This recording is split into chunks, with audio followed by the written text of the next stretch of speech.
The December evening wrapped London in a blanket of frost and fog, transforming the city's grand terraces into ghostly silhouettes. Inside the Kensington residence of Lord and Lady Pemberton, the year-end celebration blazed with candlelight and laughter, the air thick with the scent of mulled wine and roasted chestnuts. Lady Amelia Worthington stood near the marble fireplace, her emerald silk gown shimmering in the golden light, desperately wishing she could vanish into the wallpaper. "My dear Lady Amelia," came the nasal voice she'd been dreading all evening. "Surely you cannot mean to deny me another dance. I have been most patient, most attentive." Earl Reginald Thornsby pressed closer, his breath reeking of brandy and desperation. At 43, with thinning hair plastered across his scalp and a stomach that strained against his waistcoat buttons, he had decided that Amelia, 22, unmarried and daughter of the Earl of Rosebery, would make an excellent fourth wife. "Earl Thornsby, I'm afraid I've developed the most dreadful headache," Amelia replied, backing toward the French doors that led to the terrace. "The heat, you understand. Then allow me to escort you for some air. The night is crisp, most refreshing." "That won't be necessary," but Thornsby's meaty hand was already reaching for her elbow. Amelia made a split-second decision. She grabbed her fur-lined cloak from a nearby chair and bolted through the French doors, her heart hammering against her corset. The terrace gave way to stone steps leading to the street. Behind her, she heard Thornsby's protests and the confused murmurs of other guests. Mortification burned her cheeks, but not as much as the thought of spending another moment in that man's company. Her satin slippers skidded on the frost-slicked pavement as she reached the street. Gas lamps cast pools of amber light through the swirling fog.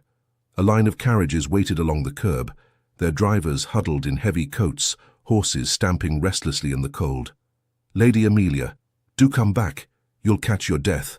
Thornsby's voice echoed from the terrace. Panic seized her. Without thinking, Amelia yanked open the door of the nearest carriage and threw herself inside, pulling the door shut behind her. She pressed herself against the velvet seat, breathing hard, her heart threatening to burst from her chest. The interior was warm and smelled of lavender and leather. Outside, she could hear Thornsby's voice growing closer.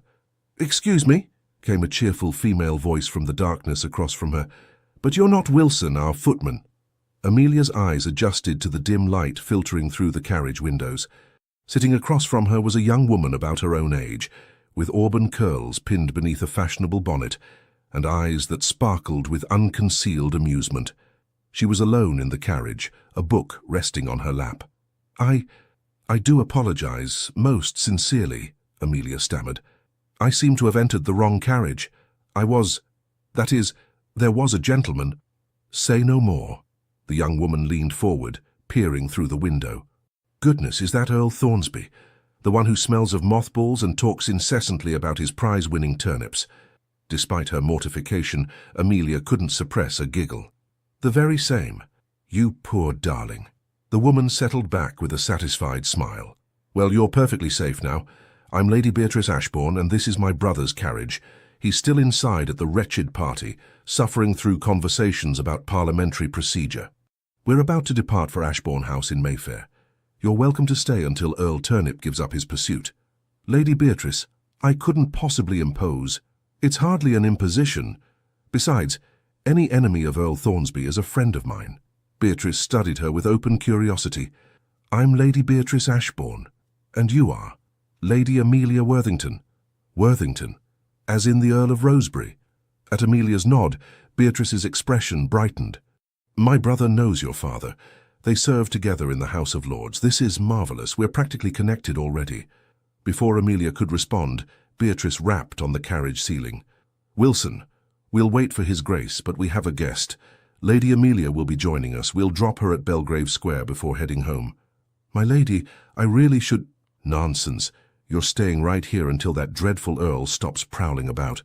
Beatrice settled back with obvious satisfaction. "Now, while we wait for my impossibly dull brother to extract himself from boring conversations, tell me, are you enjoying the season? Besides the Earl-related disasters, obviously." The question was asked with such genuine warmth that Amelia found herself relaxing. "The season has been educational, though I confess I'm finding the whole business rather exhausting." "The matrimonial market is utterly barbaric," Beatrice agreed sympathetically. All those mothers circling like hawks, gentlemen posturing like peacocks. It's exhausting and degrading for everyone involved. She paused, her expression turning thoughtful. Tell me, what do you do when you're not fleeing from unwanted suitors? What actually interests you? The question caught Amelia off guard. Most people at society events never asked what interested her, only whether she played the pianoforte adequately and if her dowry was substantial. I enjoy reading, she said slowly. History, particularly architectural history, and I manage some of my father's estate correspondence when he's occupied with parliamentary business. Architectural history? Beatrice's eyes lit up with an almost predatory gleam. How absolutely fascinating. My brother Henry, the Duke of Ashbourne, is obsessed with architecture. He's been restoring our family castle for years. Gothic this, Norman that, endless discussions about foundations and buttresses. That sounds quite interesting, actually. Does it? Beatrice leaned forward intently. Because I have to tell you something, Lady Amelia. I'm about to be terribly forward, and you're welcome to think me completely mad, but I feel this might be a sign from Providence itself. I don't understand. My brother needs a wife. Amelia blinked. I'm sorry. What? Henry. The Duke. He desperately needs to marry, but he refuses to even consider it. Beatrice's words tumbled out in a rush. And do you know why? Because he's using me as an excuse. I'm in love desperately, completely in love with Lord Philip Ravenswood, and Henry won't approve our courtship. He claims Philip is unsuitable, but really he's just being overprotective to the point of suffocation. Lady Beatrice, I'm not sure how this concerns, don't you see? If Henry had his own romantic interest, his own life beyond managing mine, he'd stop being so obsessively controlling. He'd realize that people can fall in love and be perfectly happy without his interference. He might actually give Philip a fair chance instead of just dismissing him outright. Amelia's head was spinning. You want me to... What exactly? Meet my brother. Talk to him about architecture and history and all those substantial topics you both care about. Distract him from his relentless focus on protecting me from imaginary dangers. Beatrice's expression turned earnest. I'm not asking you to fake anything, Lady Amelia. I genuinely think you and Henry would get along splendidly. You're both intellectual, passionate about similar things, interested in substance over frivolity. I just need him to see that there are wonderful people in the world worth opening his heart to. This is madness, Amelia said faintly. It's strategic, Beatrice corrected. Look, Henry has spent 10 years since our father died, being nothing but the Duke. He manages the estate, sits in Parliament, makes responsible decisions, and has completely forgotten how to simply be a person who experiences joy and love. Meanwhile, I'm 19 years old and in love with a wonderful man, but my brother won't even meet with him properly, because he's convinced himself that his only purpose in life is protecting me from potential mistakes. That sounds complicated. It's suffocating. Beatrice's frustration was palpable. I love my brother desperately, but he needs to realize that he cannot protect me from life itself, and the only way he'll understand that is if he has his own life, his own interests, his own relationships, his own happiness, beyond micromanaging mine.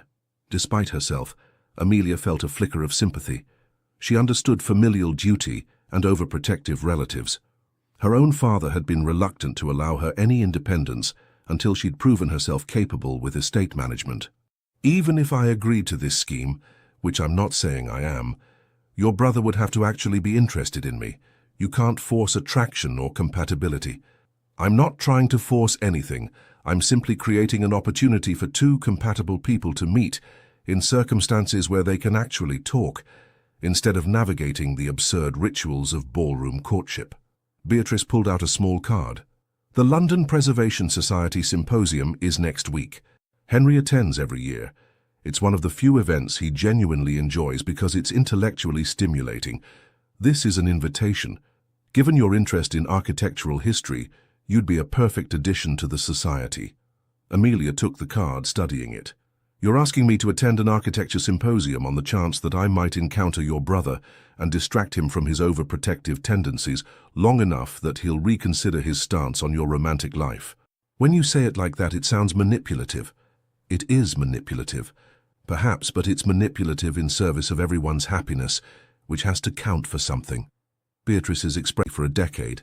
He deserves joy, he deserves love, and frankly, so do I. If you and Henry connect, genuinely connect, then everyone wins. If you don't, then we've had a pleasant afternoon at a symposium and you've made a new friend in me. What's the harm? The carriage door opened and a footman appeared. Lady Beatrice, His Grace sends word that he'll be another quarter hour at minimum. Lord Weatherby has cornered him regarding railway investments. Beatrice groaned. Of course he has. Very well, Wilson. The footman closed the door and Beatrice turned back to Amelia. You see what I mean? My brother is trapped discussing profit margins when he'd rather be anywhere else. He needs someone to give him a reason to escape these tedious obligations, someone who makes him remember that life is more than duty and responsibility. Amelia looked at the invitation in her hand, then at Beatrice's earnest face. This was absolutely mad. She barely knew this woman, and she was being asked to participate in what amounted to a matchmaking conspiracy designed to manipulate a duke into reconsidering his sister's romantic prospects. And yet, when was the last time someone had seen her as more than a decorative potential wife? When was the last time she'd met someone who might actually appreciate her interests in medieval architecture and estate management? The season had been an endless parade of shallow courtship rituals and calculating social maneuvers. The idea of meeting someone, even under dubious circumstances, who might value her mind as much as her family connections, was desperately appealing. I'll attend the symposium, she heard herself say. I make no promises beyond that. If your brother and I happen to meet and happen to have a conversation, so be it. But I won't pretend to be someone I'm not, and I won't actively manipulate him. I'm not asking you to. Beatrice's face lit up like sunrise. I'm just asking you to be yourself, your genuine, intelligent, architecturally obsessed self. And maybe, if the opportunity arises, mention that you find his preservation work at Ashbourne Castle fascinating. Because you do find it fascinating, don't you? I do, Amelia admitted. Castle restoration is incredibly complex and important work. See, perfect. That's all I'm asking, genuine interaction based on shared interests. Beatrice clasped her hands together. Oh, this is going to be wonderful. And Lady Amelia, when Henry finally realizes that I'm not a child who needs constant protection, when he actually meets Philip and sees how happy we are together, I'll owe you an enormous debt of gratitude. Footsteps approached the carriage. Beatrice's expression shifted instantly. Quick, before Henry sees you. He's rather stuffy about propriety, and I'd prefer not to explain why there's a random lady in his carriage. But just trust me, I'll send you more details about the symposium. And Lady Amelia. Beatrice squeezed her hand. Thank you. Truly. Amelia gathered her cloak and slipped out the opposite door, just as a tall, dark-haired figure in evening dress approached from the other side. She caught only a glimpse, broad shoulders, strong profile, an air of controlled authority, before she ducked behind the next carriage in line. Her heart pounded as she watched the Duke of Ashbourne climb into his carriage. Then it pulled away, disappearing into the London fog.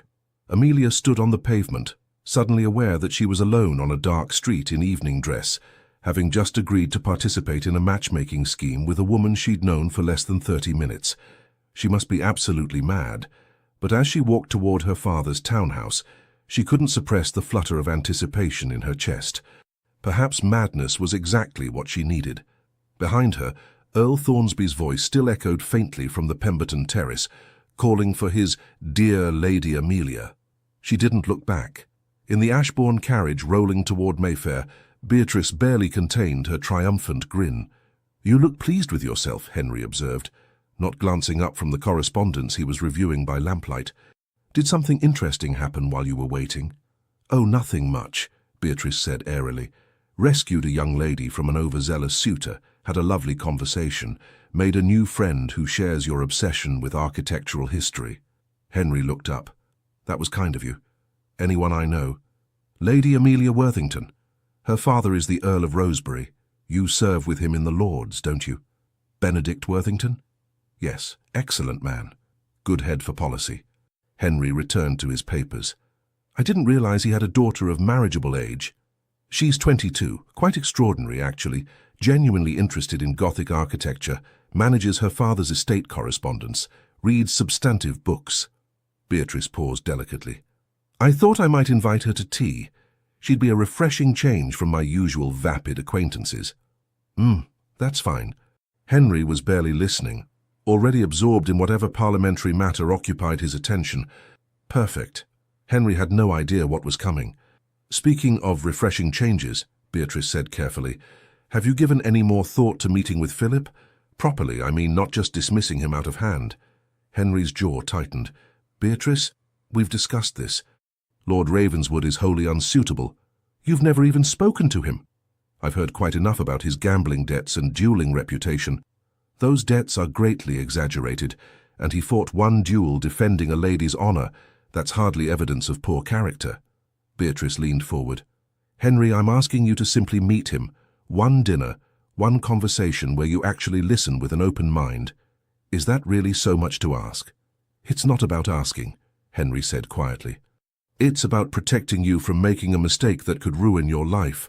I've seen too many young women marry charming fortune hunters only to find themselves trapped in miserable circumstances. I won't let that happen to you. But I'm not just any young woman. I'm your sister, and you know I'm not a fool. I can judge Philip's character for myself, if you'd just give me the chance to prove it to you. Henry rubbed his temples, exhaustion evident in every line of his body. Beatrice, I'm trying to do what's best for you.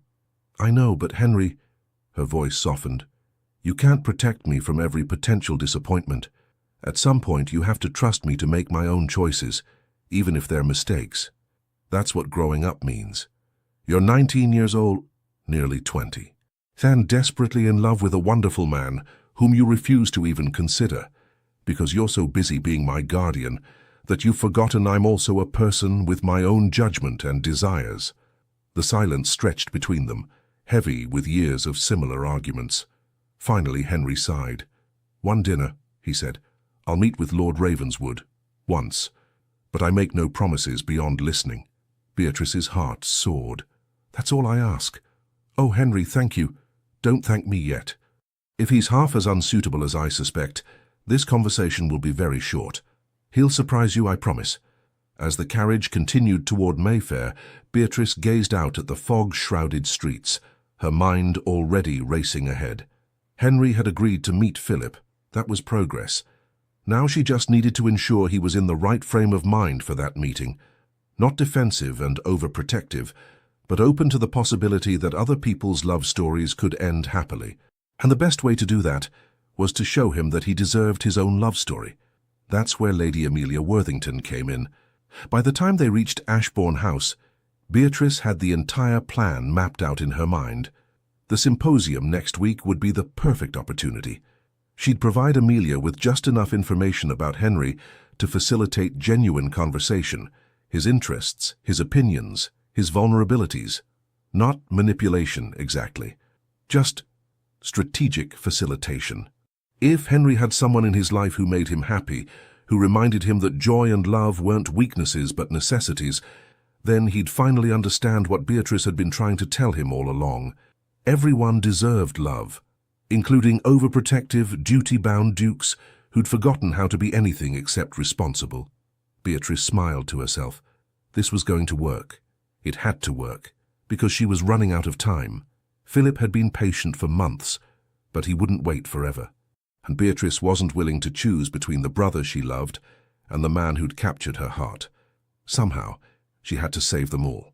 3 days later, Amelia sat in the morning room of her father's townhouse, staring at 2 items that had arrived with the Morning Post: the formal invitation to the London Preservation Society Symposium and a sealed letter bearing the Ashbourne crest. She opened the letter with trembling fingers. Dear Lady Amelia, I do hope this letter finds you well, and that Earl Thornsby has ceased his persistent attentions. I wanted to thank you again for the delightful conversation during your unexpected visit to my brother's carriage. It is so rare to meet someone with genuine intellectual curiosity and substance. I am writing to invite you to tea on Thursday afternoon at 3 o'clock at Ashbourne House. I realize we've only just met, but I felt an immediate kinship with you, and I would very much enjoy continuing our acquaintance. I should mention that I've also taken the liberty of securing your membership to the London Preservation Society. The symposium next week should be fascinating, and I thought you might enjoy attending with a friend rather than navigating it alone. If you're amenable, I'd love to discuss the symposium over tea and perhaps share a few details about my impossible brother that might make your attendance even more interesting. Yours in conspiracy, Lady Beatrice Ashbourne. Despite herself, Amelia laughed. Beatrice's audacity was almost admirable. She was brazenly acknowledging the matchmaking scheme while somehow making it feel like a friendly collaboration rather than manipulation. "Will you accept, my lady?" Margaret asked, arranging fresh flowers on the side table. "I shouldn't," Amelia said. "This entire situation is absurd. I barely know Lady Beatrice, and she's asking me to help orchestrate her brother's romantic life so he'll approve her own courtship. It's like something from a farcical novel." "But you're going to accept anyway," Margaret observed knowingly. "I'm going to accept anyway," Amelia admitted. "Heaven help me. I'm actually curious now. About the symposium, about the Duke, about this whole ridiculous situation." She penned her acceptance and sent it with a footman. Thursday afternoon arrived with crisp winter sunshine that made London's grey stones gleam like pewter. Amelia dressed carefully in a day dress of deep blue wool, elegant but not overly elaborate. She wanted to look presentable without appearing as though she'd tried too hard. Ashbourne House was even more imposing in daylight, a testament to centuries of wealth and power, standing proud in the heart of Mayfair. The butler led her through corridors lined with paintings of stern-faced ancestors and into a sunny morning room where Beatrice waited. "Lady Amelia, I'm so delighted you came." Beatrice embraced her warmly. "I was worried you'd think better of our mad scheme and send your regrets." "I very nearly did," Amelia admitted. "I'm still not entirely convinced this isn't a terrible idea." "Oh, it's definitely a terrible idea by conventional standards," Beatrice agreed cheerfully, gesturing to the tea service. "But conventional standards have left my brother lonely and me trapped in an endless battle over my own romantic future. Sometimes terrible ideas are exactly what's needed." As they settled with tea and lemon biscuits, Amelia found herself relaxing despite her reservations. Beatrice had that rare gift of making people feel immediately at ease, as if they'd been friends for years rather than days. "So," Beatrice said, setting down her cup, "shall we discuss the elephant in the room? Or rather, the Duke? I suppose we must. First, I want you to understand my brother's situation. This isn't just about me wanting to marry Philip, though I do want that desperately. It's about Henry needing to remember that life is more than duty and responsibility." Beatrice's expression turned serious, the playful mask slipping to reveal genuine concern underneath. "Our father died 10 years ago, heart seizure in the House of Lords, sudden, shocking, and it left everything in chaos. Papa was brilliant but disorganized, and when Henry inherited at 20, he discovered the estate was a mess. Debts, poor investments, properties in disrepair, dozens of unresolved legal matters. That must have been overwhelming," Amelia said softly. "It nearly destroyed him. I was only 9, so I didn't fully understand at the time. But I remember him working 18-hour days, barely sleeping, barely eating. He fixed everything, saved the estate, paid off the debts, restored the family's reputation. But in the process, he forgot how to be Henry. He became the Duke first and a person second. And now he's overcompensating by trying to protect you from any potential mistake." "Precisely." Beatrice leaned forward. "He's convinced that if he'd been more prepared, more vigilant, somehow Father's death wouldn't have left such disaster. It's not rational, but it drives everything he does now, including refusing to even consider that Philip might be a good man who genuinely loves me. Why is he so opposed to Lord Ravenswood specifically? Philip is the second son of the Marquis of Rutherford, which should make him perfectly respectable. But he has some gambling debts inherited from his late father's poor investments, and he fought a duel last year, defending Lady Catherine Pemberton's honour when a gentleman made inappropriate remarks about her. Somehow those facts have transformed into fortune-hunting, duel-prone scoundrel in Henry's mind. Have you tried explaining the actual circumstances? He won't listen. Every time I bring up Philip's name, Henry starts lecturing me about my youth and inexperience and how I deserve better than a man with questionable character." Beatrice's frustration was palpable. "I love my brother, but he's suffocating me with his protection. And the worst part is, I know he means well. That's what makes it so impossible." Amelia found herself deeply sympathizing. She understood familial love tangled with frustration, the difficulty of asserting independence while maintaining precious relationships. So your plan is to distract him with a romantic interest of his own. My plan is to help him see that people, including me, are capable of making good decisions about love without his intervention. If Henry experiences genuine connection with someone, if he allows himself to be vulnerable and discovers that the world doesn't end when he stops controlling everything, Beatrice met Amelia's eyes, then maybe he'll trust that I can handle my own heart. That's a lot of weight to put on one potential courtship. I know, but I'm running out of options. Philip has been patient for months, but he won't wait forever. And I refuse to choose between my brother and the man I love. Her voice dropped. Please, Amelia, I need your help. The vulnerability in Beatrice's voice was genuine. This wasn't a frivolous girl playing at matchmaking. This was someone genuinely desperate to salvage the two most important relationships in her life. Very well, Amelia said quietly. I'll attend the symposium. I'll meet your brother if the opportunity arises naturally. But Beatrice, I need you to understand something. I won't build a relationship on deliberate deception. If your brother and I connect, it needs to be genuine. I won't pretend to be someone I'm not just to serve your purposes. I would never ask you to. That's why you're perfect for this. You are genuinely interested in architecture and history and all the things Henry cares about. I'm not asking you to fake anything. I'm just helping facilitate a connection that might not happen otherwise, because my brother is terrible at social situations, and you're probably too polite to approach a duke uninvited. So what exactly are you proposing? Beatrice pulled out her small leather notebook. I'm going to give you some information about Henry, his interests, his opinions, his preferences. Not so you can manipulate him, but so you can avoid common conversational pitfalls and find areas of genuine compatibility. Think of it as reconnaissance for friendship. That sounds dangerously close to manipulation. It's strategic conversation management, Beatrice insisted. Every mama in London researches eligible bachelors before positioning their daughters. Every diplomatic dinner involves advance intelligence about guests' interests and sensitivities. This is just applied social strategy. Amelia took a deep breath. What kind of information are we talking about? Well, for instance, Henry's passionate about Gothic architecture, particularly the preservation versus modernization debate. He believes historical value usually outweighs efficiency concerns, but he's not dogmatic. He respects well-reasoned counter-arguments. Beatrice flipped through her notebook. He's also read Edward Gibbon's Decline and Fall of the Roman Empire 6 times. He's obsessed with understanding how civilizations crumble, probably because he's terrified of letting the Ashbourne legacy fail.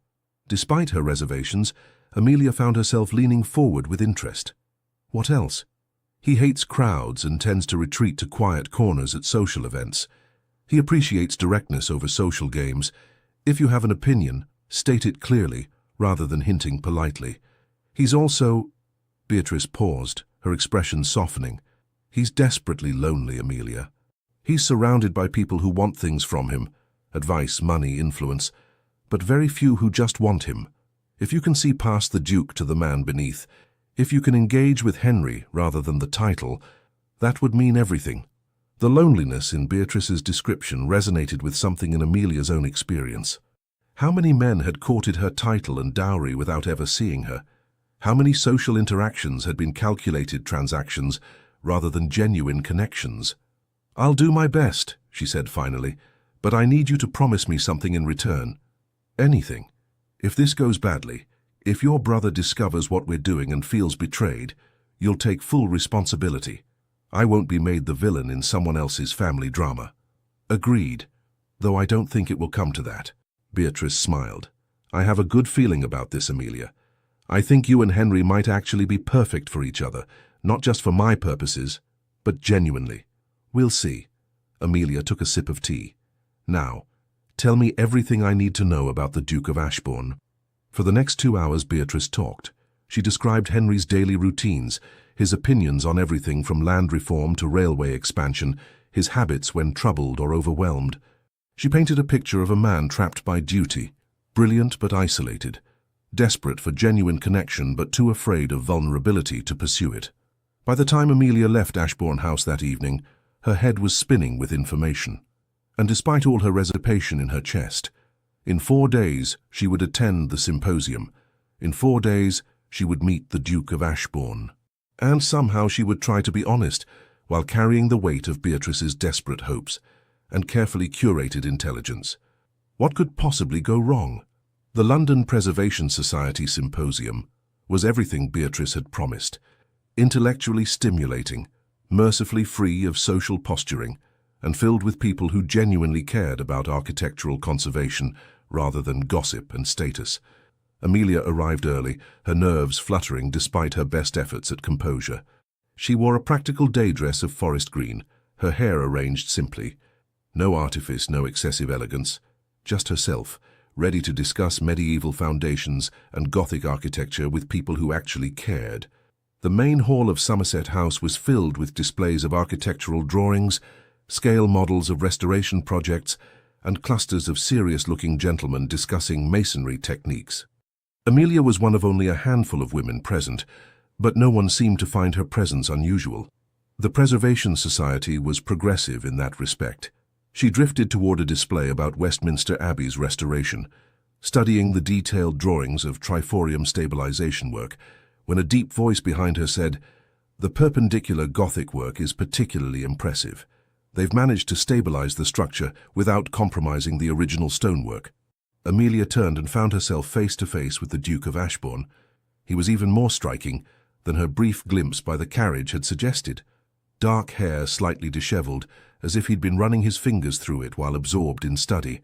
Strong aristocratic features that might have been intimidating if not softened by genuinely intelligent eyes, the color of aged whiskey. Tall and broad-shouldered in a way that suggested physical capability beneath his impeccably tailored coat. He looked at her with polite interest, clearly expecting a response to his comment about the Abbey. All of Beatrice's carefully provided information flooded Amelia's mind. He loves Gothic architecture. He appreciates directness. He values genuine intellectual engagement over social performance. "The triforium stabilization is remarkable," she managed, her voice steadier than she felt. "Though I wonder if they've adequately addressed the water damage in the lower chambers. Stone conservation is only effective if the underlying moisture issues are resolved first." Interest sparked immediately in his expression, exactly as Beatrice had predicted. "Precisely my concern. The surveyor's report mentioned drainage improvements, but the details were frustratingly vague. One can't simply treat symptoms while ignoring root causes." "That would be like putting fresh plaster over a damp wall and expecting it to hold," Amelia agreed. "The fundamental problem remains." "Exactly." Henry's whole demeanor shifted, the polite mask falling away to reveal genuine enthusiasm. "I've been trying to explain this to the Restoration Committee, but they're so focused on timeline and budget that they're not thinking about long-term structural integrity." They talked easily for several minutes about Westminster Abbey, about the challenges of historical preservation, about the tension between authenticity and modern building codes. Henry was articulate and passionate, his expertise obvious in every comment, and Amelia realized with a start that she wasn't following Beatrice's script at all. She'd forgotten about the carefully prepared information, forgotten about strategic conversation management. She was simply talking to someone who shared her genuine interests, who valued her opinions and built on her ideas, rather than dismissing or patronizing her. This was what she'd been missing all season: real conversation, intellectual engagement, recognition as a thinking person rather than a decorative potential wife. "Forgive me," Henry said suddenly. "I'm monopolizing your time with enthusiastic rambling about drainage systems. I don't believe we've been properly introduced. I'm Ashbourne, Henry Ashbourne. Lady Amelia Worthington," she curtsied. Recognition flickered across his face. "Worthington? Is your father the Earl of Rosebery?" "He is. I serve with him in the Lords. Excellent mind for policy, particularly regarding agricultural reform." Henry smiled, and the expression transformed his entire face, though he's never mentioned having a daughter interested in architectural conservation. He tends to discuss grain yields and crop rotation when we talk. "He doesn't usually advertise my unusual interests," Amelia admitted. "Most people find discussions of medieval drainage systems Decidedly unladylike. Then most people are fools. The words came out immediate and emphatic. Henry looked slightly embarrassed by his own vehemence. What I mean is, intelligence and education should be celebrated regardless of one's sex. The notion that ladies should confine themselves to watercolors and embroidery is absurd and wasteful of human potential. I wish more gentlemen shared your view. As do I. He gestured toward the Abbey display. Have you visited the restoration site yourself? They're conducting tours for society members. I haven't had the opportunity yet. You should. The chapter house work is extraordinary. 13th century tile floors being restored using period-appropriate techniques. I attended a demonstration last month. He paused, a slight flush coloring his cheeks. I'm doing it again, aren't I? Monologuing about architectural minutiae while you're too polite to escape. Amelia laughed, genuinely delighted by his self-awareness. Actually, I'm fascinated. Please continue. What techniques are they using? Henry's expression brightened, and he launched into a detailed explanation of medieval tile-making methods and modern restoration challenges. Amelia listened, asked questions, offered her own observations. The conversation flowed naturally between them, building momentum as they discovered more shared interests and compatible viewpoints. An hour passed without Amelia noticing. They'd moved from the Abbey display to a lecture on Norman castle construction, then to a demonstration of stone conservation techniques. Henry was everything Beatrice had described: passionate, intelligent, slightly awkward in social situations, but completely comfortable discussing substantive topics. More importantly, he looked at her, really looked at her as if her thoughts and opinions mattered as much as his own. When another gentleman approached, the dreaded Lord Wetherby, whom Beatrice had mentioned, Henry's jaw tightened with visible frustration. Ashbourne, just the man I wanted to see. We need to discuss the railway expansion through Derbyshire. There's significant profit potential if we can navigate the preservation concerns. Lord Wetherby, perhaps another time. Nonsense, won't take a moment. These preservation fellows are all well and good, but progress demands certain sacrifices of sentiment. Amelia caught Henry's eye and saw genuine distress. He wanted to escape, but was too polite to simply walk away. Too trapped by duty and social obligation to prioritize his own desires, just like Beatrice had described. "Excuse me, Lord Wetherby," Amelia interrupted smoothly. "I've just remembered I promised to examine the Gothic Revival display in the East Gallery before the afternoon lectures begin. Your Grace, would you escort me? I'm not entirely certain of the location." Relief flooded Henry's features. "Of course, Lady Amelia. Wetherby, we'll continue this discussion another time. Good day." He offered his arm and they escaped together, both slightly breathless from their flight. "Thank you," Henry said once they'd reached a quiet alcove overlooking the Thames. "Wetherby means well, but once he starts discussing railway investments, there's no escape short of feigning sudden illness.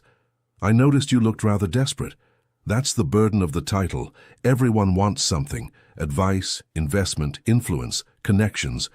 Sometimes I feel less like a person and more like a walking repository of ducal resources." The vulnerability in his voice was unexpected. This wasn't the controlled, reserved Duke Beatrice had described. This was someone genuinely exhausted by the weight of constant demands. "That sounds lonely," Amelia said quietly. Henry looked at her, surprise evident in his expression. Most people don't see it that way. They see privilege and power, not isolation. Privilege and isolation aren't mutually exclusive. You can have every material advantage and still feel utterly alone. Yes. The single word held volumes of acknowledgement. Exactly that. They stood in the alcove, the noise of the symposium fading to background murmur. Through the windows, the Thames glittered in the afternoon sun, boats gliding past like time itself made visible. "Lady Amelia," Henry said slowly, "may I be honest with you? I would prefer honesty to polite platitudes. This has been the most genuinely enjoyable conversation I've had in months, possibly years. You're not angling for anything, not positioning yourself advantageously, not calculating social benefit. You're just yourself. Do you have any idea how rare that is?" Guilt stabbed through Amelia's chest. He thought she was being completely genuine, unaware that she'd come armed with information about his interests, his vulnerabilities, his preferences. That she was here at least partially because his sister had orchestrated this meeting as part of a larger scheme. Your Grace. Henry, he interrupted. When we're discussing architecture and drainage systems, I think we can dispense with excessive formality. Call me Henry. Henry, then. Her voice wavered slightly. I should tell you something. Would you permit me to call on you? The question tumbled out in a rush, as if he'd been gathering courage. Properly, with your father's permission. I would very much like to continue this conversation. Amelia's heart soared, even as guilt intensified. This was working exactly as Beatrice had planned. Henry was interested, engaged, clearly attracted to the connection they'd formed, and it was built on a foundation of calculated information and orchestrated circumstances. But her enjoyment had been genuine. Her interest in him was real. The connection she felt, that was authentic, wasn't it? I would like that very much, she heard herself say. Excellent. Henry's smile was transformative, pure joy breaking through aristocratic reserve. I'll call on Tuesday, if that's agreeable. Tuesday would be perfect. That evening, Beatrice appeared at Amelia's townhouse, barely containing her excitement. Tell me everything. Did you meet him? Did you speak? What did he say? Amelia led her into the drawing room, checking to ensure they had privacy. Your plan worked. We spoke for over an hour. He's calling on Tuesday. I knew it. Beatrice grabbed her hands, spinning her around like they were children. I knew you two would be perfect together. What did you talk about? Architecture, mostly. Westminster Abbey, stone conservation, his restoration work at Ashbourne Castle. Amelia pulled her hands free, pacing toward the fireplace. Beatrice, I feel terrible. Why, you were wonderful. Henry was clearly enchanted, because I went there armed with information you'd given me. I knew exactly what topics would interest him, what opinions he held, even how to rescue him from Lord Weatherby. It felt like I was following a script you'd written. You weren't following a script. You were having a genuine conversation with helpful context. That's not manipulation, that's just being prepared. It's manipulation disguised as preparation. It's strategic. Beatrice sat on the sofa, her expression turning serious. Amelia, listen to me. Did you fake your interest in architecture? No, but did you pretend to have opinions you don't actually hold? Of course not. Did you lie about who you are or what you value? No. Then what exactly did you do that was dishonest? Beatrice met her eyes steadily. You had an intellectually stimulating conversation with a compatible person. The fact that I gave you some advance information simply meant you avoided wasting time on unsuccessful topics. Would you prefer to have stood there awkwardly, trying random subjects until something worked, or worse, not speaking to him at all because you were too intimidated by his title? When you put it that way, it sounds completely reasonable, doesn't it? Beatrice smiled. Look, I gave you a map of the territory, but you still had to navigate it yourself, and from what you've told me, you did that brilliantly. Henry is notoriously difficult to truly engage. If he's calling on you Tuesday, that means something genuine happened between you. That's real, Amelia, that's not artifice. Amelia wanted to believe her, desperately wanted to believe that the connection she'd felt with Henry was legitimate, despite its orchestrated origins. What's the next step? She asked. Now we deepen the connection. Make Henry realize he can't imagine his life without you in it. Beatrice's eyes sparkled, which means providing you with more helpful context. Not manipulation, just information that will help you understand him better. Beatrice, his favorite book is Gibbon's Decline and Fall. He's read it 6 times, completely obsessed with understanding societal collapse. He takes his tea with 1 sugar, no milk. His political opinions lean progressive on social issues, but conservative on fiscal policy. He works in the library until 2 in the morning when he's troubled by estate problems. Stop. Amelia held up her hand. I can't do this. I can't build a relationship on calculated information gathering. It's not right. It's not calculated, it's considerate. You're learning about him. I'm studying him like a subject for examination. And when he inevitably discovers what we're doing, because these things always come out, he'll feel betrayed and manipulated. Everything genuine between us will be tainted by the deception of how it began. Beatrice's expression turned pleading. Just a little more help. Just enough to get through the initial courtship phase. Once you're established, once he's committed, then you can be completely honest. That's backwards. Honesty should come first, not after emotional investment. Amelia crossed to the window, looking out at the darkening square. I like your brother, Beatrice. I genuinely like him.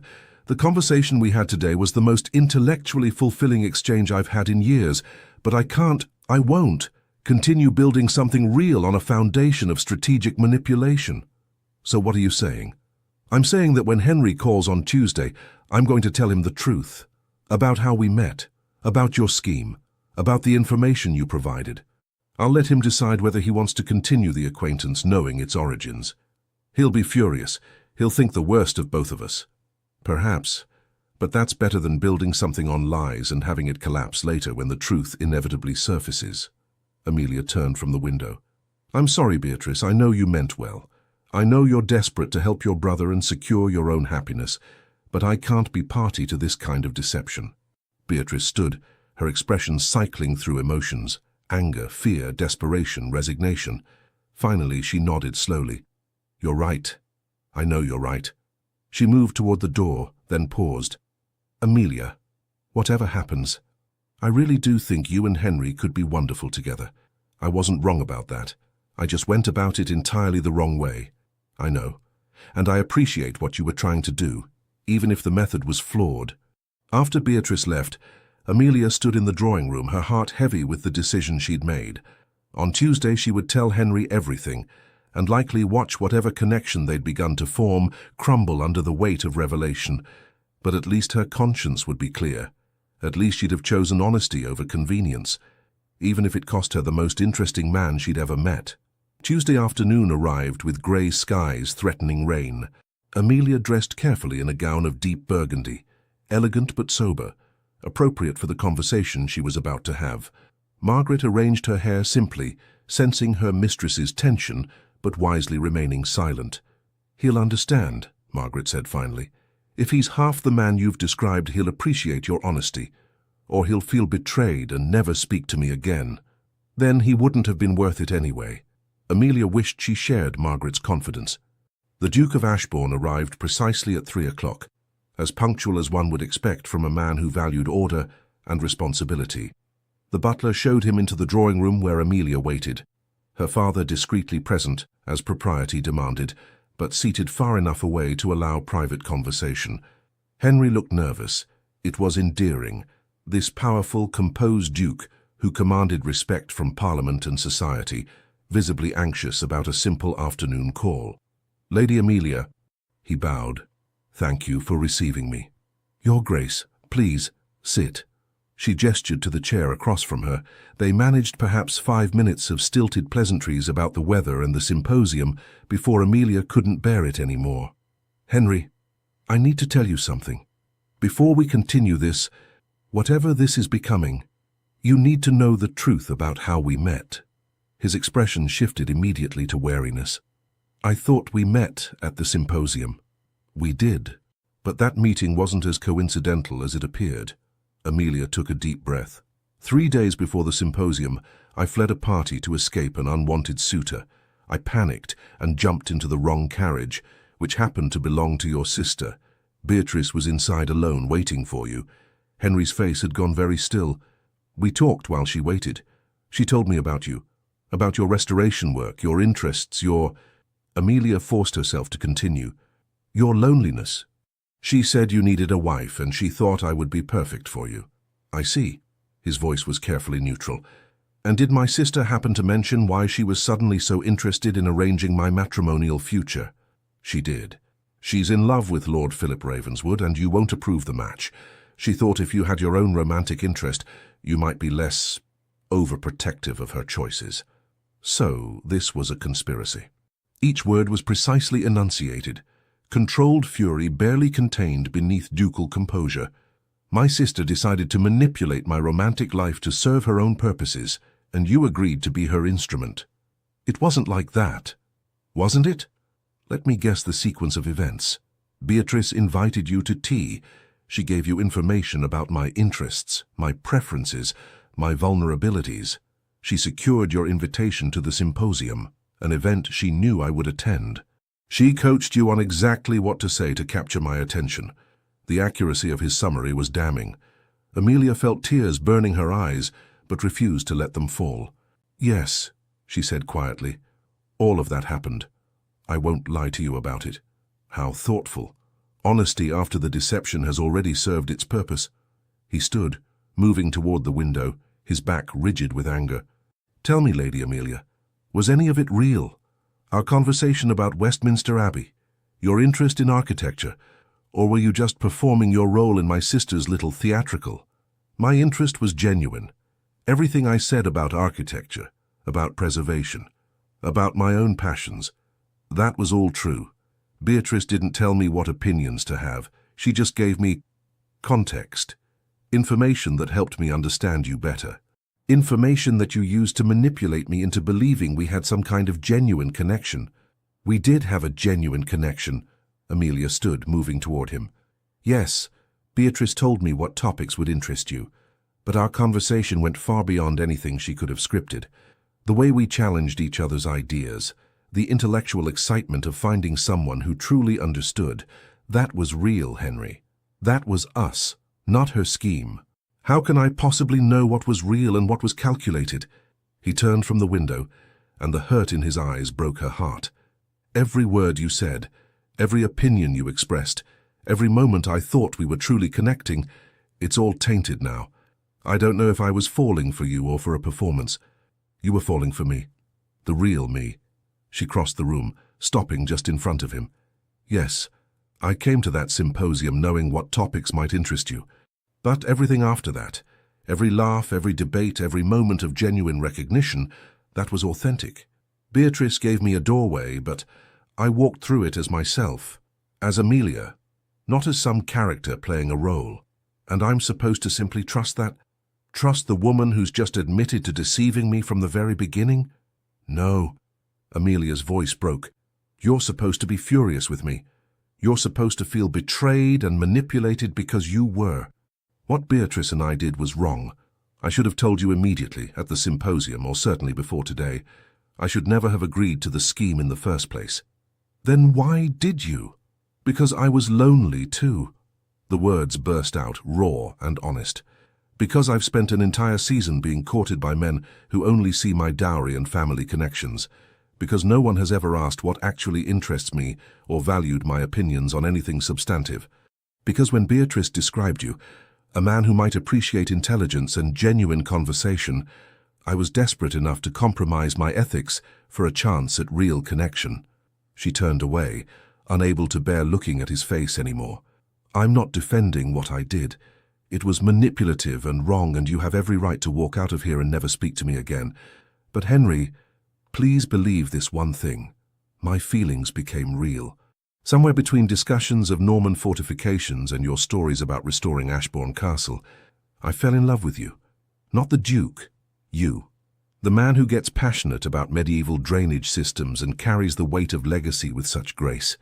The man who's lonely and brilliant and desperately in need of someone who sees him rather than his title."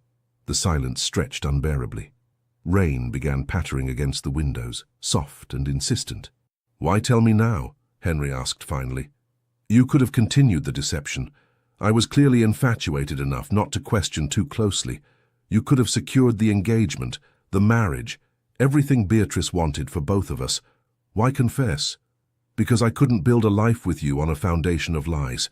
Because you deserve honesty, even when it costs me everything I've begun to want." Amelia finally let the tears fall. "Because I'd rather lose you now with my integrity intact than keep you through continued deception and lose myself in the process." She heard him move, felt him step closer behind her. Then his hands were on her shoulders, turning her gently to face him. "You're crying," he said, and there was wonder in his voice rather than anger. "Of course I'm crying. I've just destroyed any chance of happiness with the first man who's ever truly seen me. I'm allowed to cry about that." "The first man who's ever truly seen you," Henry repeated slowly. "Is that really how you see me?" "That's how I know you. Not from Beatrice's information, but from our conversation. From the way you listened to my opinions about stone conservation as if they mattered. From how your whole face changes when you talk about something you love. From the vulnerability you showed when you admitted feeling like a walking repository of ducal resources." She reached up, touching his face gently. I know you, Henry Ashbourne. Maybe I took a shortcut to meeting you. Maybe the circumstances were manipulative and wrong. But what happened after that? What's still happening between us right now? This is real. This is honest. This is me, completely without artifice, telling you that I love you, and I'm desperately sorry for how badly I've handled everything. Henry caught her hand, holding it against his cheek. His eyes searched hers, looking for truth, for authenticity, for some assurance that he wasn't being played for a fool. I'm terrified, he admitted. Terrified to trust this. Terrified that I'm just seeing what I want to see because I'm so bloody lonely that I'd rather believe a beautiful lie than face another decade of isolation. Then don't trust me yet. Let me prove it to you. Amelia's voice strengthened with determination. Give me a chance to show you who I really am. No scripts, no information from Beatrice, no strategic conversation management. Just me, honestly and completely, for as long as it takes for you to believe that what we have is genuine. And what about my sister's scheme? Her plans for Philip? I don't know. That's between you and Beatrice. I can't solve your family dynamics. I can only be honest about my own role in them. Henry was quiet for a long moment, his thumb tracing circles on the back of her hand. Finally he spoke. My father used to say that the measure of a person isn't in avoiding mistakes, but in how they handle them once made. That integrity isn't perfection. It's honesty when honesty is most difficult. Your father sounds like he was wise. He was. Disorganized and impractical, but wise about what mattered. Henry released her hand, stepping back slightly. Amelia, what you and Beatrice did was wrong. The manipulation, the calculated orchestration, using my vulnerabilities as tools for your own purposes.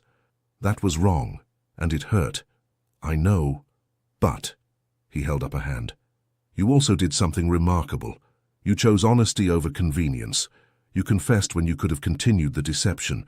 You prioritized integrity over your own desires. That, he paused, something like wonder crossing his face. That's exactly the kind of character I've been searching for. Someone who values truth more than advantage. Hope flickered in Amelia's chest. What are you saying? I'm saying I'm still furious with both of you. I'm saying I feel manipulated and betrayed, and it will take time to fully trust again. But I'm also saying, he reached for her hand again, I think my initial instinct was right.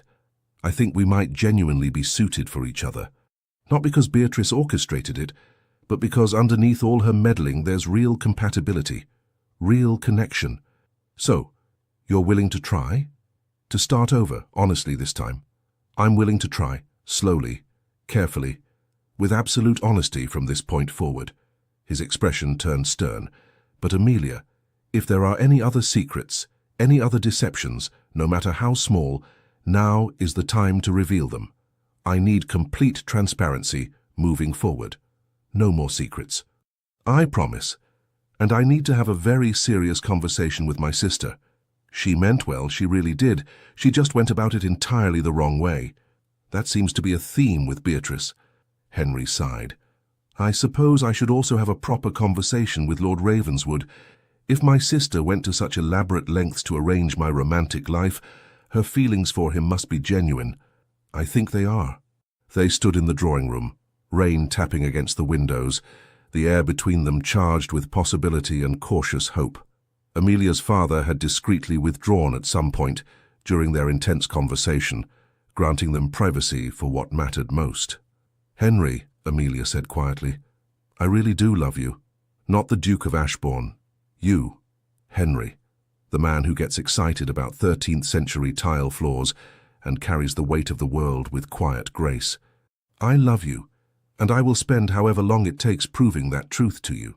I believe you. His voice was soft but certain, not because the words are pretty, but because you chose honesty when it cost you everything. That's the kind of love worth building on. He pulled her closer, and this time when their lips met it wasn't calculated or orchestrated. It was simply two people, flawed and honest, choosing each other despite the messy complications of how they'd found their way together. When they finally broke apart, both breathless, Amelia laughed shakily. Beatrice is going to be insufferably smug about this. Undoubtedly, though I plan to make her suffer through a very stern lecture first. Henry smiled, and it was that transformative expression she'd seen at the symposium, pure joy breaking through aristocratic reserve. But after I've properly scolded her for manipulative meddling, I suppose I'll have to thank her. However misguided her methods, she did ultimately introduce me to you. So you forgive her?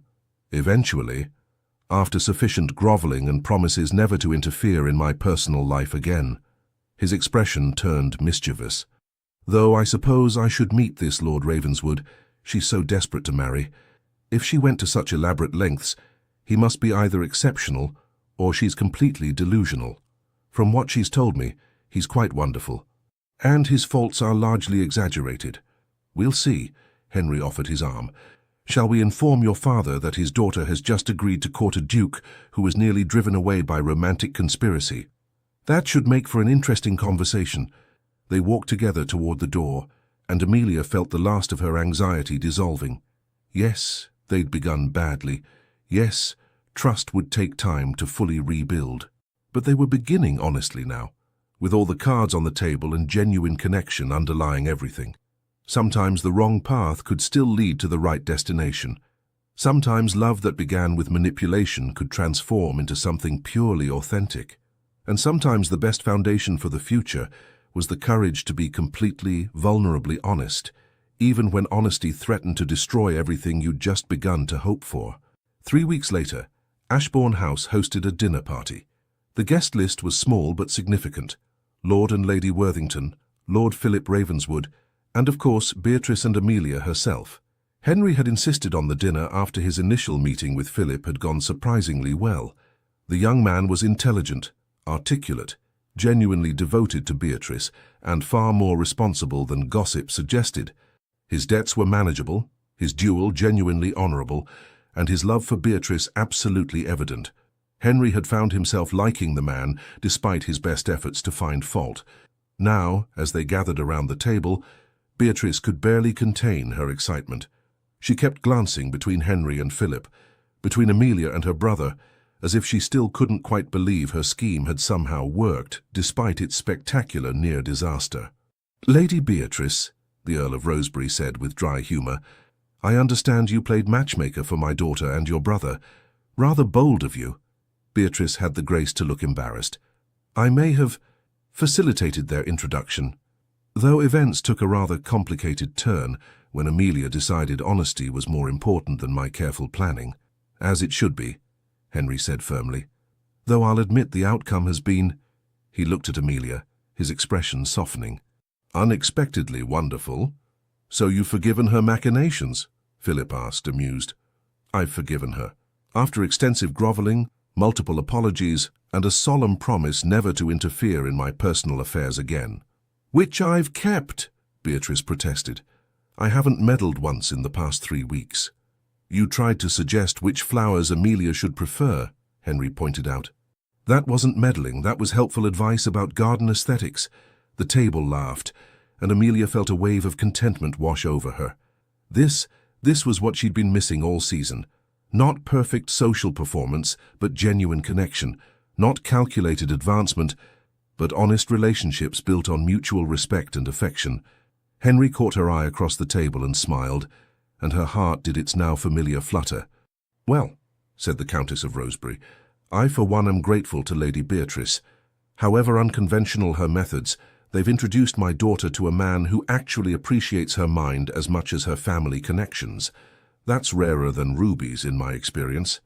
"Speaking of which," Henry said, pulling a small box from his pocket, "I've been meaning to give this to Amelia, though perhaps now, with family present, is the perfect time." Amelia's breath caught as he stood and moved to kneel beside her chair. "Lady Amelia Worthington, our courtship began in the most unconventional manner possible. We've navigated deception, confronted manipulation, and somehow found genuine love in the midst of my sister's scheming." His eyes held hers warm and certain. "I've spent 3 weeks getting to know you honestly, the real you, without scripts or strategies. And every day has only confirmed what I suspected from that first conversation at the symposium. You're extraordinary. You challenge me intellectually, match me in passion for history and preservation, and possess the kind of integrity that chose truth over advantage, even when it cost you everything." He opened the box, revealing a sapphire ring that caught the candlelight beautifully. "Will you marry me? Not the Duke of Ashbourne, but me, Henry. Will you build a life with me based on honesty, mutual respect, and genuine love? Will you let me spend the rest of my days proving that sometimes the most unlikely beginnings can lead to the most beautiful endings?" Amelia's vision blurred with tears, but she was smiling so broadly her face hurt. "Yes, absolutely yes, to all of it." Henry slipped the ring onto her finger, and the table erupted in applause and cheers. Beatrice was openly weeping with joy, Philip was grinning, and both sets of parents were beaming with approval. "I have an announcement as well," Henry said, returning to his seat but keeping Amelia's hand in his. "I've given considerable thought to Lord Ravenswood's suit, and after spending time getting to know him properly," he looked at Beatrice, "I give my blessing to your courtship, with the understanding that you'll wait at least 6 months before formalizing any engagement, and that Philip will demonstrate financial responsibility by managing our Yorkshire estate during that period." Beatrice squealed and threw herself at her brother, nearly knocking over a wineglass in her enthusiasm. "Oh, Henry, thank you, thank you, thank you." "Yes, well," he extracted himself with amused dignity. "Try not to orchestrate anyone else's romantic life in gratitude. Once was quite enough." "I make no promises," Beatrice said, her eyes sparkling. "After all, I have a perfect track record, 1 attempt, 1 successful engagement, and a brother who's finally happy. I might take up matchmaking professionally." "Absolutely not," Henry and Amelia said in unison, then laughed at their synchronicity. As the dinner continued, as conversation flowed about wedding plans and future arrangements, as Philip and Beatrice made eyes at each other across the table, as parents discussed the practical details of aristocratic unions, Amelia felt a profound sense of rightness. Yes, their beginning had been manipulative. Yes, it had nearly ended in disaster. But by choosing honesty over convenience, by valuing integrity over advantage, they'd transformed something dubious into something genuinely beautiful. Sometimes love needed a push to begin. Sometimes that push came from an over-enthusiastic sister with matchmaking delusions. And sometimes, just sometimes, the most unlikely circumstances could lead to the truest love. As Henry's hand tightened around hers, as he leaned close to whisper, "I love you," beneath the table's cheerful noise, Amelia knew with absolute certainty that they would build something lasting.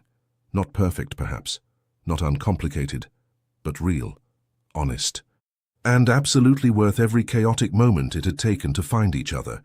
1 year later, the nursery at Ashbourne Castle was flooded with late-afternoon sunlight, illuminating the newly installed Gothic windows that Amelia had insisted upon. She stood by one of those windows now, cradling their infant son Thomas while Henry attempted to explain castle architecture to their utterly uninterested 3-month-old. "You see, Thomas, the buttressing system is crucial for distributing the weight of the stone walls. Without proper buttressing, the entire structure becomes unstable." "Darling, he's asleep." Henry looked down at their son, whose tiny face was peaceful in sleep, completely oblivious to his father's lecture. "Ah, well, we'll continue the lesson later." Amelia laughed softly, crossing to sit beside him on the settee. "He has his entire life to learn about medieval architecture. For now, perhaps we could simply enjoy him being small and perfect. He is rather perfect, isn't he?" Henry's voice held wonder as he gently touched Thomas's tiny hand. "I still can't quite believe we made him." "I assure you we did. I have extensive memories of the process." "Amelia!" But Henry was grinning. A knock at the door interrupted them, and Beatrice swept in, followed by a heavily pregnant woman who could only be Lady Philip Ravenswood, formerly Lady Beatrice Ashbourne, married these past 6 months and radiantly happy despite being constantly uncomfortable. "Don't get up," Beatrice said, settling carefully into a chair. "I'm massive and ungainly, but I'm determined to visit my nephew." "Hello, darling Thomas. Your Aunt Beatrice has arrived to spoil you outrageously." "He's asleep," Henry said. "Perhaps save the spoiling for later." "Sleeping babies are the best kind. They can't protest when you admire them excessively." Beatrice gazed at Thomas with open affection. "He has your eyes, Henry, and Amelia's nose. Perfect combination." "We think so," Amelia said, smiling at her sister-in-law. "How are you feeling? The baby must be due soon. 3 weeks, according to the physician. 3 weeks of waddling, constant backache, and Philip treating me like I'm made of spun glass. But her expression was soft with love. He's been wonderful, actually. Utterly devoted, and only slightly panicked about impending fatherhood. Where is Philip? Henry asked. Discussing estate management with your steward. He's determined to prove he can handle the Yorkshire properties flawlessly before the baby arrives. He's done excellent work, Henry admitted. Far better than I expected, if I'm honest. The accounts are impeccable and the tenants speak highly of him. I told you he was wonderful, Beatrice said smugly. But no one ever listens to me. We listen to you. We just verify everything you say because you have a history of manipulation and scheming. That was one time. One time I orchestrated a romance, and it worked out brilliantly for everyone. It nearly ended in disaster, Amelia reminded her. But it didn't. You and Henry are blissfully happy. I got to marry the man I love, and now we have beautiful baby Thomas to prove that my matchmaking genius is genuine. Beatrice leaned back with satisfaction. I should write a book about strategic romantic facilitation. Please don't, Henry and Amelia said simultaneously. They sat in comfortable silence for a moment, watching Thomas sleep, listening to the distant sounds of castle life continuing around them. Outside the window, the Devonshire hills rolled away in shades of summer green, and Amelia felt a bone-deep contentment she'd never imagined possible during that desperate season in London. Do you ever regret it? Henry asked quietly. The unconventional beginning? The manipulation and near disaster? Never, Amelia said immediately. Yes, it was messy and ethically dubious. Yes, we nearly lost everything before we'd even properly begun. But Henry, I wouldn't change a single moment. Because every step, every mistake, every choice led us here. To this. To you and me and Thomas and a life built on honesty and genuine love. Even Beatrice's scheming? Even that, though I draw the line at her writing a matchmaking manual. Cowards, Beatrice muttered. Both of you. Philip appeared in the doorway, his face lighting up when he saw his wife. There you are. I've been looking everywhere. Beatrice, you promised to rest after lunch. I'm resting. I'm sitting very restfully while visiting my nephew. That's not what the physician meant by rest. As Philip gently coaxed his protesting wife toward their chambers, as Henry carefully transferred the sleeping Thomas to his cradle, as afternoon sun continued streaming through those Gothic windows Amelia loved, she felt the story of their romance settling into its proper shape. Not a fairy tale, not a perfect romance unmarred by complications, but something better, something real. A love that began with manipulation, but transformed through honesty. A marriage built not on flawless courtship, but on the courage to be vulnerable and truthful, even when it risked everything. A family forged through imperfect choices that somehow, miraculously, led to perfect happiness. I love you, Henry whispered, pulling her close as they stood over their son's cradle. I love you too, Amelia whispered back, always, honestly, completely. And in that moment, in that castle that had stood for 8 centuries and would stand for centuries more, their love joined the foundation, adding to the legacy, becoming part of the history. One more story of unlikely beginnings transformed into certain endings. One more proof that sometimes the wrong carriage could lead to exactly the right destination. The end.